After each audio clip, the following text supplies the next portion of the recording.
এবারে বিয়ের অনুষ্ঠান বাড়ির দরজার তালা ভেঙে চুরির ঘটনা ঘটে গেল নিরাপত্তায় মরা চিত্তরঞ্জন শহরে। একদিন শান্তির স্বর্গ হিসেবে পরিচিত ছিল, আজ সেই শহর অপরাধের ছায়ায় পরিপূর্ণ। একের পর এক ঘটনা এই শহরের নিরাপত্তা ব্যবস্থার মেরুদণ্ড ভেঙে দিচ্ছে। পুলিশ আর আরপিএফ এ তদন্তে নামে চলে কেবল নাটক। দোষীরা মুক্ত নির্ভয়ে ঘুরে বেড়ায় আর তদন্তের ফাইল চাপা পড়ে আমলাতন্ত্রের ধুলোয়। এবার আবারও এক চাঞ্চল্যকর চুরির ঘটনা ঘটে গেল চিত্তরঞ্জন 84 নম্বর রাস্তার 34 কোয়ার্টারে।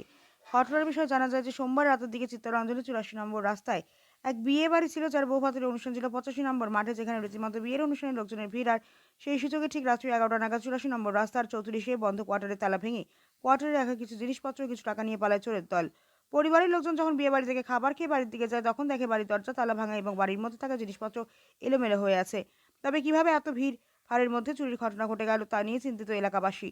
ঘটনার পর ছুটে আসে চিত্তরঞ্জন থানার পুলিশ। ঘটনার তদন্ত শুরু করেছে। চুরি যাওয়া বাড়ির লোকজন জানান, তারা বিয়ে বাড়িতে এসেছে নিমন্ত্রণ খেতে। এই ফাঁকা কোয়ার্টারে তারা জিনিসপত্র রেখে বিয়ের অনুষ্ঠানে গেছিলেন। তবে বিয়ে বাড়ির অনুষ্ঠান থেকে ফিরে দেখেন বাড়ির দরজা ভাঙাও, জিনিসপত্র এলোমেলো। তারা জানায় নগদ 2,500 টাকাও সামান্য সিটি গোল্ডের মালাও চুরি ছিল, যা চোরেরা নিয়ে যায়। তবে বারংবার চুরির ঘটনা ঘটে চিত্তরঞ্জনের নিরাপত্তা নিয়ে প্রশ্ন উঠছে।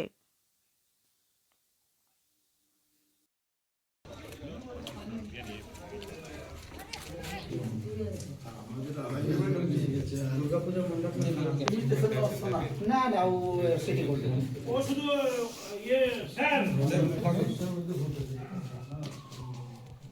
সিটি গোল্ডের গয়না ছিল কতগুলো নিয়ে গেছে, টাকা নিয়ে গেছে। আর জামা কাপড় 2,500 টাকা গেছে, 2,500 টাকা। আর কিছু যায়নি। আমি হচ্ছি এক সাব ইন্সপেক্টর।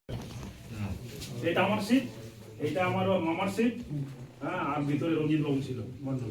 এই আর তালা লাগানো ছিল কালো রঙের, চাবি আমার কাছে ছিল। আমার সন্দেহ হচ্ছে, যদিও পুলিশ ভাব যে কি দেখি তো ঘরটা তো ফাঁকা ছিল, মানে দেখা কি ঠিক আছে কিনা, এসে দেখছি ভেজানো এরকম। দেখি দাদা, দেখি তো এরকম ভেজানো। আমি ভাবছি এটা রঞ্জিত বাবু ঢুকেছে এরকম। তারপরে চাবি তো আমার কাছে, এসে দেখি ডাউট হয়েছে।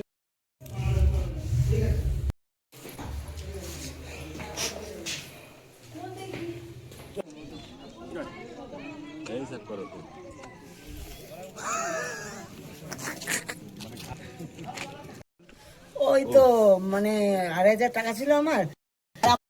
300 টাকা ছিল, 300-400 টাকা ছিল। দুটো ছোট ছোট ব্যাগে বাইরে রেখেছে, বাচ্চাটা এটা খেতেছে। আর কিছু ব্যাগের মধ্যে ছিল ওই 2,500 টাকা। আর সিটি গোল্ডের আমি তো কিছু পড়ে গেছে, আর কিছু গয়না ছিল, ভালো ভালো মালা। ঘড়িটা ছিল ঘড়ি ছিল, ঠিক বলেছেন তো, আমার ঘড়ি ছিল।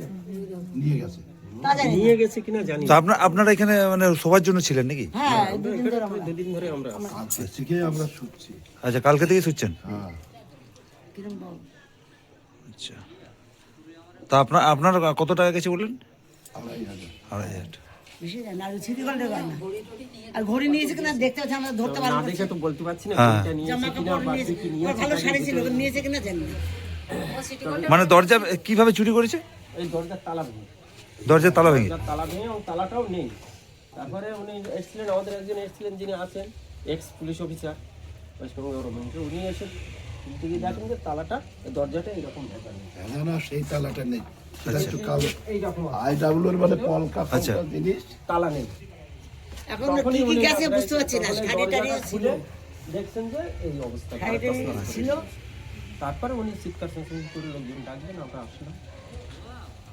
আমার একটা ভালো ব্যাগ ছিল, 500-600 টাকা দাম। কতজন ছিলেন এখানে মোটামুটি সবার জন্য? আমরা 3 জন 4 জন। 6 জন ছিলেন, মানে সবারই মানে ব্যাগ আমার উলট পালট লেদারের হয়ে একটা গেছে। ছোট মোবাইল রাখার লেদারের একটা ব্যাগ ছিল, 600 টাকা দাম, ভালোই ব্যাগ, নতুন।